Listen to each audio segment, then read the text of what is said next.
Muito bem, gente. A gente viu parábolas, vamos ver agora elipses.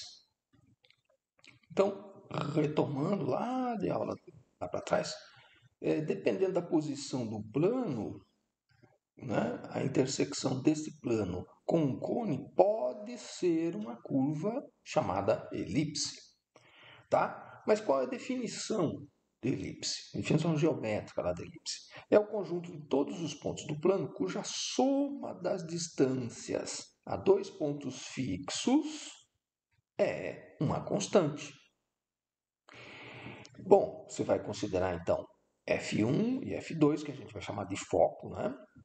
E de maneira que a distância entre F1 e F2 seja um número 2C, tá? É um número, uma medida lá, 2C. Vai considerar um número real A pouco maior que o C, superior a C. Então, de maneira que 2A é uma medida maior do que 2C. E você vai considerar essa medida 2A como uma constante de definição. E aí você vai procurar pontos do plano cuja distância de P a F1 mais distância de P a F2 seja igual a 2A, com 2A maior do que a distância entre esses dois pontos. Né? Aí você vai encontrar pontos que estão na elipse. Uma maneira de você desenhar a elipse, até que os marceneiros usam, né? É você fixar dois pregos aqui, né, a uma certa distância, que para nós é uma distância 2C, certo? Essa distância aqui para nós é a distância 2C, aqui é C, aqui é C, C. E aí você pega um barbante, e a distância, o comprimento desse barbante vai ser, para nós na matemática, 2A, um pouco maior que 2C. E aí você vai pondo o lápis aqui no interior desse barbante, aqui você vai escorrendo, né? Vai percorrendo, deixando escorregar o lápis com o barbante esticado, numa metade da curva, depois você faz a outra metade dessa curva aqui. É uma maneira de você traçar, né, com lápis e papel, uma elipse, certo? Então, usando as definições geométricas dela para você ter o traçado daquela elipse lá na madeira, né? Bom, vamos para frente. Então, vamos ver as nossas definições aqui para a gente trabalhar com equações. Vamos considerar os seguintes elementos e as suas notações. Então, peguei aqui a figura do livro e vou destacar em vermelhinho um monte de coisas. Ó. Primeiro, F1 e F2 para nós serão chamados focos. A distância de F1 até F2, tá? A gente vai pegar como 2C, grafado aqui, ó. Estou grafando aqui no desenho, 2C. Duas vezes um número C. Essa distância é chamada de distância focal, que é a distância entre os dois focos. Esse ponto médio do segmento F1 e F2 é o centro da elipse, tá bom? Então é o ponto médio, né? O que fica a distância do C ao F1 e a distância do C ao F2 é igual a essa medida C. Que mais? Este ponto da elipse aqui, chamado A1, e esse ponto aqui, chamado A2, que estão sobre a reta que passa por F1 e F2, né? Designam ou determinam, esses são extremos de um segmento chamado eixo maior, que é o eixo maior da elipse, aqui no nosso caso.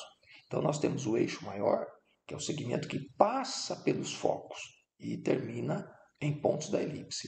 E temos o eixo menor, que é um segmento que liga dois pontos da elipse, né? E que é ortogonal, o símbolo de ortogonalidade aqui, ele é ortogonal ao eixo maior, é o eixo menor da elipse. E a gente vai dar a notação de que esse segmento aqui tem medida 2b. B também é um outro número real, tá bom? Que é menor do que, B é um número real menor do que o número A. Tá? Então, esses pontos especiais aqui são chamados vértices do eixo maior, esses dois outros pontos aqui são chamados vértices do eixo menor. E nós temos aqui uma relação pitagórica, tá? Então, a distância do centro ao foco é essa letra C, essa medida C, minúscula, C pequena. Essa medida aqui, do centro ao vértice do eixo menor, para cima ou para baixo, é uma medida B, é um número B, tá? Então, agora, se esse B aqui, ó, veja, perceba que o B1, tanto o B1 quanto o B2 estão sobre a mediana do eixo focal, né? Então, a distância do B ao F1 mais distância do B ao F2 é igual a 2A. Óbvio, por semelhança de triângulos, a hipotenusa do triângulo vermelhinho ali tem que ter medida A, porque a outra também vai ter medida A, né? O B está em cima da mediana. Então, nós temos uma relação pitagórica aqui, ó. A ao quadrado é igual a B ao quadrado mais C ao quadrado. E a gente vai usar muito isso aqui para resolver exercício. Essa é a relação pitagórica da elipse. Está lá no seu formulário. Próximo. Chamamos de excentricidade da elipse. Excentricidade da elipse. O quociente C sobre A. C sobre A. E a medida de C é menor que a medida de A, né? Porque o C é um cateto, A é hipotenusa. Então, C sobre A é uma medida que é menor que 1. Ela se aproxima de 1 e se aproxima de 0. Quanto mais próxima do 0, mais circular é essa elipse. Quanto mais próxima de 1 for a excentricidade, mais, entre aspas, achatada é a elipse. Tá? Tá bom? Então, essa é a excentricidade. Curiosidades. Nós temos aqui a primeira lei de Kepler, que diz o seguinte: qualquer planeta gira em torno do Sol, descrevendo uma órbita elíptica, da qual o Sol ocupa um dos focos, né? Porque depois ele trabalhou junto fez observações, né? E aí ele descobriu essa lei aqui. Essa aqui é a primeira lei de Kepler. Bom, sim. Então nós temos nosso planeta gira em torno do Sol e a órbita da Terra tem uma certa excentricidade, né? Dos outros planetas também. Então, curiosidade, só para vocês perceberem, né? A excentricidade da órbita da Terra é 0,02. Né? A nossa órbita é bem circular. A de Júpiter é 0,05, a de Marte é 0,09, de Mercúrio já é, né, um pouco mais achatada. A do nosso sistema aqui a órbita que é mais achatada de Plutão, 0,025. Né? E só para vocês terem uma ideia, olha só, o cometa de Halley, que passa aqui perto da Terra a cada 76 anos, né? A órbita dele dura 76 anos, né? 76 voltas da Terra em torno do Sol. Veja a excentricidade do cometa de Halley. A excentricidade é próxima de 0,967. Tá certo? Então, a órbita da Terra é, né, elíptica. Né? Porque tem aquela lenda, né, que o pessoal fala, não, mas quando é inverno, quando a Terra está longe do Sol, porque o Sol ocupa um dos focos, às vezes essas pessoas falam isso não é verdade. Né? O inverno e o verão dependem da inclinação do eixo em relação ao plano da órbita, tá? Porque a nossa órbita é praticamente circular, tá certo? Então não é a distância que a Terra fica mais longe, fica mais perto do Sol que nos faz ter inverno e verão. Né? Porque inverno no hemisfério norte é verão no sul e vice-versa. Então vamos para frente, curiosidade só, né? Vamos para frente. Nós vamos trabalhar com equações, aqui é aula de GA. Então, olha lá, equações reduzidas. Eixo maior horizontal. Então, nós vamos considerar duas possibilidades para o eixo maior: horizontal e vertical. Nós não vamos considerar eixos maiores com inclinações que não sejam 0 ou 90 graus, para facilitar o nosso estudo. Depois, quando você fizer álgebra linear, aí você vai ter ferramentas para trabalhar com equações de elipses cujo eixo maior não está, né, paralelo ao eixo x ou ao eixo y. Então, nosso estudo aqui é só o eixo maior paralelo a x ou paralelo a y. Então, vamos ver. Eixo maior horizontal, paralelo a x. Então, nós vamos considerar primeiro centro 0, 0, para facilitar. Se o centro está no 0, 0, eixo maior horizontal, nós vamos considerar então o F1 na posição menos C0, F2 na posição C0, certo? E um ponto P de coordenadas genéricas aqui x e y, percorrendo a elipse. Então veja, nossa elipse vai ter semi-eixo maior A, semi-eixo menor B. E C, A e B estão presos pela relação pitagórica que a gente já destacou antes. Então a distância de P a F1 mais distância de P a F2 é igual a 2A. Então, expressão de distância de ponto a ponto. Tá aqui, ó, copiei, pus a expressão de distância de ponto a ponto. Bom, o que nós vamos fazer? Pega essa segunda raiz quadrada, coloca aqui no outro membro. Aqui, ó, sinal negativo. Então, nós vamos elevar ao quadrado o primeiro termo e vamos elevar ao quadrado o segundo termo, como está indicado aqui. E vamos trabalhar. Vamos trabalhar, vamos trabalhar. Você vai ver que vai ter cancelamento. Cadê aqui? Ó? Um monte de cancelamentos. X quadrado com x quadrado, y quadrado, c quadrado também some. Aí eu vou fazer um agrupamento. Essa equação acaba ficando desta forma aqui. Essas passagens estão todas no livro, tá? Acaba ficando desta forma aqui. Ó, copiei da tela anterior. Aí eu vou dividir por 4, vou fazer um agrupamento, vou elevar ao quadrado, tá bom? Daqui para cá, ó, elevei ao quadrado, tá? Aqui, ó. A quarta menos 2a quadrado cx, tá vendo? Elevei ao quadrado. E aqui, elevei ao quadrado, considerei a quadrado e o radicando, no parênteses, fiz a distributividade, rearranjei tudo, ó, a última linha é a primeira linha desse slide, fatorei e vou usar a relação pitagórica aqui. Nossa relação pitagórica é a quadrado igual a b quadrado mais c quadrado. Então eu faço essa substituição, obtenho esta equação aqui, faço os cancelamentos necessários, e escrevo esta equação aqui, reduzida de elipse com centro 0, 0 e eixo maior horizontal. Ó, x quadrado sobre a medida do eixo maior ao quadrado, mais y quadrado sobre a medida do eixo menor ao quadrado igual a 1. Esta é uma equação reduzida que a gente usa para trabalhar. Tá bom? Então, esta é a reduzida padrão para eixo maior horizontal. Se você fizer passagens análogas, você vai obter a equação reduzida para eixo maior vertical. Então, veja, sempre nessas equações de elipse, a letra A vai indicar o maior número. Então, A quadrado é maior que B quadrado, tá? Então, um dos denominadores é maior que o outro. Ou esse denominador maior está embaixo do x quadrado ou está embaixo do y quadrado. E o denominador, né? O denominador maior vai estar indicando o eixo maior, se está em x ou se esse eixo maior está paralelo a y. Tranquilo? Vamos guardar bem esses dados. Equações reduzidas aqui. Então, está aqui o destaque, ó. X quadrado sobre A quadrado mais Y quadrado sobre B quadrado igual a 1. O A é maior que B. Então, parábola com eixo horizontal. Veja, se você recebe uma equação como essa aqui, né? Soma de quadrados com denominadores iguais a 1, e percebe que o denominador maior está embaixo do y, é porque é a equação de elipse com eixo maior na vertical. Tá? E por enquanto com centro 0, 0. Então perceba, exemplo rápido. X quadrado sobre 4 mais y quadrado sobre 9 igual a 1. Olha, quem é o maior denominador? É 9, está embaixo do y quadrado. Então este 9 é o a quadrado. Então o a é 3. Então, elipse com eixo maior na vertical e eixo menor na horizontal.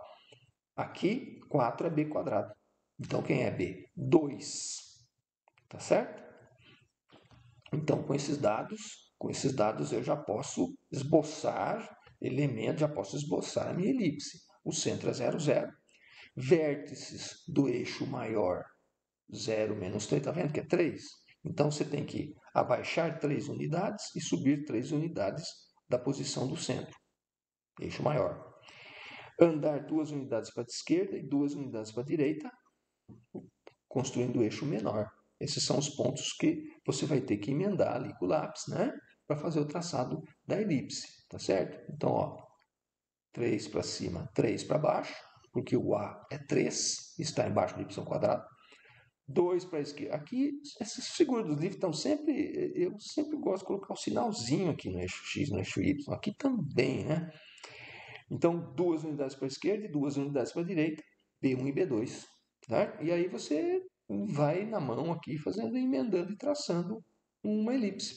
Certo? Os semi-eixos são 3 e 2. Ou os eixos são 6 e 4. Viu? Esse é um exemplo rápido. Vamos ver o exemplo 1 mesmo do livro texto, tá bom? Então vamos em frente. Exemplo 1, então. Considere a elipse de equação 9x² mais 25y² igual a 225. Então, determine os elementos, né? Determine a medida dos semi-eixos, os focos, a excentricidade e faça o esboço da curva. Então, é para determinar tudo que você pode, né? Também não está escrito aqui, mas é os vértices do eixo maior, os vértices do eixo menor também, tá? Faltou aqui escrever vértices também, né? Aí você determinando essas medidas dos semi-eixos, você determina os vértices. Então, vamos lá. Não está na forma padrão, o que eu tenho que fazer? Eu preciso de equação da elipse e soma de quadrados igual a 1. Então, eu vou dividir por 225. Vou dividir por 225 para encontrar o igual a 1. Fazendo isso, né, para dividir aqui, encontrar o igual a 1 aqui, eu vou obter, dá para ver que você vai poder fatorar 225, que é 9 vezes 25, 9 vezes 25. Você vai poder fazer esse cancelamento. Então, dividindo por 225, a equação fornecida, né, essa equação inicial, quando você divide por 225, você obtém esta equação aqui. X² sobre 25 mais y² sobre 9 igual a 1. Qual é o maior denominador? É o 25. Este é o a ao quadrado. O 9 é quem? É o b ao quadrado. Então, essa elipse com centro 0, 0 tem eixo maior, horizontal ou vertical? Horizontal, maior denominador embaixo de x. Né?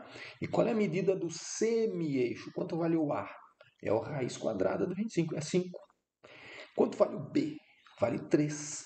Então, a partir do 0, 0, você vai marcar 5 para a direita, 5 para a esquerda, 3 para cima, 3 para baixo, e aí você consegue fazer o esboço da elipse, certo? Depois nós vamos determinar as coordenadas do foco. Então vamos lá. Eu tinha grafado, né? 5 e 3. Então, semi-eixos de medida 5 e 3. Bom, então, por enquanto, né, a partir do 0, 0, depois tem uma figura mais bonitinha aqui, né? Eu andei 5 para a direita, andei 5 para a esquerda, 3 para baixo, 3 aqui para cima, né? Sei que a minha elipse é assim, é alongada na horizontal. E quais as coordenadas do foco? Bom, vou usar a relação pitagórica da elipse. Eu conheço A, conheço B, eu vou descobrir quem é C. C ao quadrado é igual a 25 menos 9, 16, então C é 4. Então, um foco estará na posição menos 4, 0, e outro foco estará na posição 4, 0, porque, né, a distância do vértice para o foco é C de deslocamento. Então, meu deslocamento de C para a direita e de C para a esquerda vai determinar o F1 e o F2. Tá aqui, ó. Então, F1 tem coordenadas menos 4, 0, o F2, 4, 0. E a excentricidade? Sempre C sobre A, então sempre 4 sobre 5. A excentricidade é de 4 quintos, tá? Para essa elipse aqui do exemplo 1, né? E aí as coordenadas do A1 e do A2, eu já tinha falado para vocês, né? Menos 5, 0, 5, 0, porque você vai à medida do semi-eixo para a direita e para a esquerda. Semi-eixo maior. E a medida do semi-eixo menor para cima e para baixo. Então, eu encontrei B1 e B2, tá? Nas posições 0, menos 3 e 0, 3.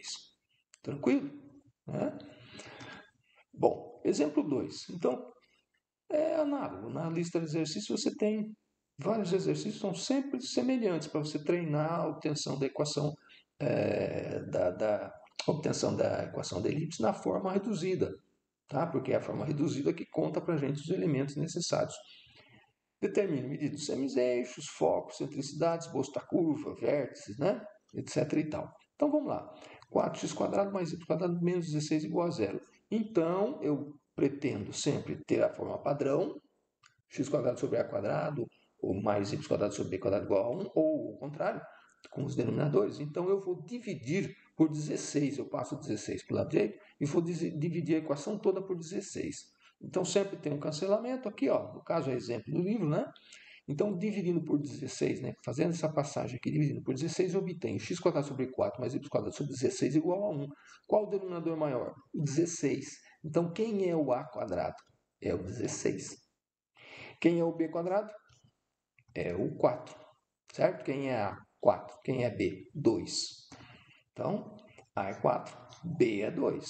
Já olhei a equação na forma padrão. Então, e veja, a eixo maior vertical. Então, a partir do 0, 0, o que você vai fazer para começar a esboçar a lápis lá? Marcar 4 unidades para cima, 4 para baixo. Você já tem os A1 e A2. E 2 para a esquerda, 2 para a direita, você já vai ter B1, B2. Falta determinar as coordenadas do foco. Bom, relação pitagórica, A quadrado igual a B quadrado mais C quadrado, então C quadrado é A quadrado menos B quadrado. 16 menos 4, 12, C é raiz de 12, que é 3 vezes 4, que dá 2 raiz de 3, né? Então, os focos estarão, né, no deslocamento do foco, raiz de 12 unidades para baixo da ordenada do 0, 0, e raiz de 12 unidades para cima, né, da ordenada 0 do centro 0, 0. Essas são as coordenadas do F1 e do F2. Ah, tem aluno que pergunta, mas o F1 é sempre o que tem negativa? Não, isso aqui é só uma convenção, são dois focos, o nome deles, se um está embaixo, 2 acima, 2 para baixo, 5 para cima, tanto faz. Muito bem, a excentricidade, C sobre A, raiz de 12 sobre 4, né? Então dá da raiz de 3 sobre 2, essa excentricidade aqui, né? Então você faz o seu esboço, já trouxe pronto aqui, feito no GeoGebra, mas a gente faz à mão, tá certo? Usando calculadora ali, você, a raiz de 12, quando dá 2 raiz de 3, dá mais de 3 e menor que 4. Você põe aqui, em algum local, aqui o F1 e F2, só para fazer a ilustração, né, dos elementos da curva. Tranquilo? Exemplo 3. Considere a elipse x² mais y² menos 9 igual a zero. Determine medida de semi-eixo, foco, excentricidade, esboço, né? Determine tudo. Então vamos lá, vamos trabalhar com a equação. Passei esse 9 para o lado de cá e vou dividir por 9. A hora que eu faço isso, eu obtenho x² sobre 9 mais y² sobre 9 igual a 1. Aí fala, quem é o denominador maior? Não tem, os dois são iguais. Epa, e o que está acontecendo quando os denominadores são iguais? Você tem a equação de circunferência. A circunferência é uma particular elipse, né? Onde semi-eixo maior é igual a semi-eixo menor, iguais a R.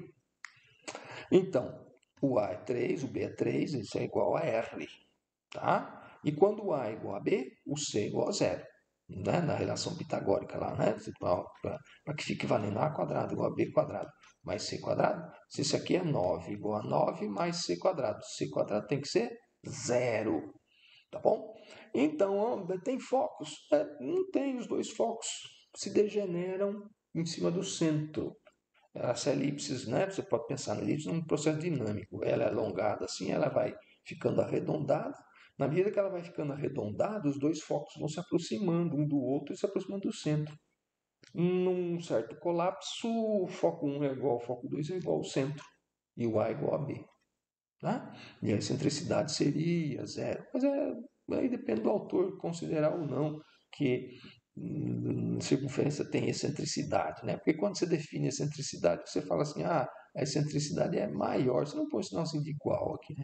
Maior que zero e menor que 1, né? Então, aqui para nós, caso basear, se você falar que é zero ou não tem excentricidade, está correto. Você descobriu com uma circunferência, tá bom? Aí um esboço, né? Tranquilo?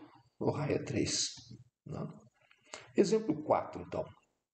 Bom, uma elipse de centro na origem tem um foco no ponto 30 e a medida do eixo maior é de 8 unidades.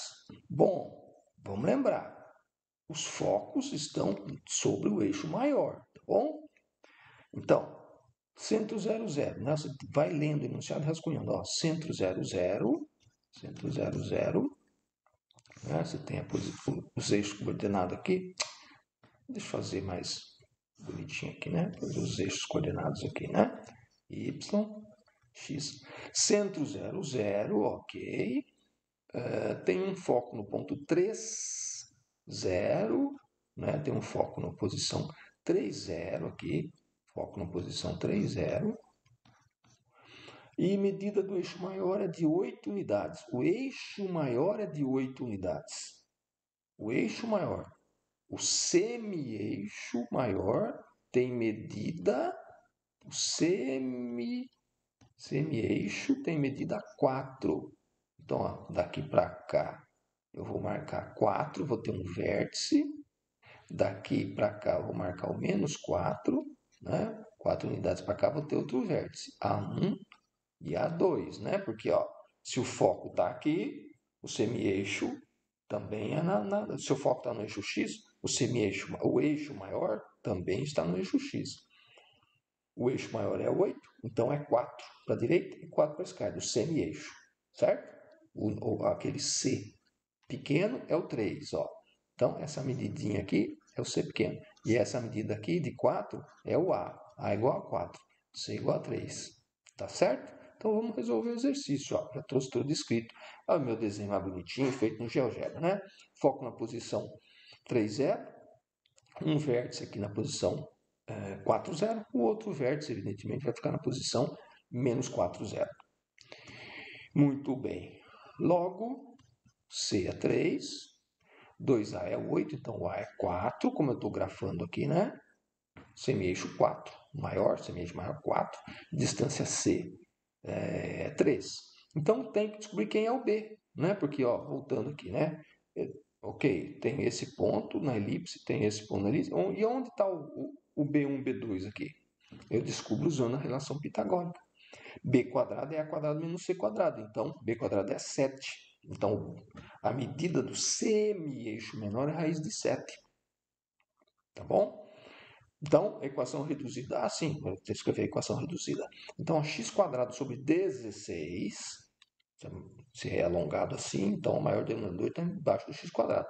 X quadrado sobre A quadrado, que é 16, mais y quadrado sobre B quadrado, que é 7, é igual a 1. Essa é a equação reduzida, né? E, cadê o esboço? Não fiz? Ah, que pena, não fiz no GeoGebra. Então, aí você volta, deixa eu voltar para aquele quadro aqui, ó. Para esse quadro aqui, ó. Então, dá raiz de 7, 2, 2, 4, 2 ponto alguma coisa aqui, né? Porque 3 vezes 3 já dá 9. Então, em algum local aqui, você tem um B1 aqui. Em algum local aqui, 2 ponto alguma coisa, você também tem um B2 aqui, né? Então, você tem essa elipse aqui, assim, né? Aí você desenha, usa a borracha aí para retificar ela, para ficar simétrica, né? Aqui na canetinha eu não tenho boa precisão, né? Para desenhar, o bom mesmo é desenhar com lapiseira. Mas, dá para você ter a noção, né? Um foco aqui, aí o outro foco. Vamos desenhar outro foco aqui, o F2 aqui na posição menos 3, certo? Essa medida aqui é a raiz de 7. Esta aqui é 4, mas esta aqui para cima é a raiz de 7, aqui para baixo é a raiz de 7 também na medida, tá bom? Aí você faz esse esboço. Aí, próxima aula, então, nós vamos ver translações de eixos e equações paramétricas. Então, vamos ver como é que ficam as equações de elipses quando o centro não está na posição 0, 0, quando ele estiver numa posição H, K, né? E as equações paramétricas. Como é que a gente faz para descrever, então, a órbita de um planeta, que daí realmente é uma coisa elíptica, né? Então vamos ver equações paramétricas que descrevem movimento de ponto em cima de traçados elípticos. Até a próxima aula, então.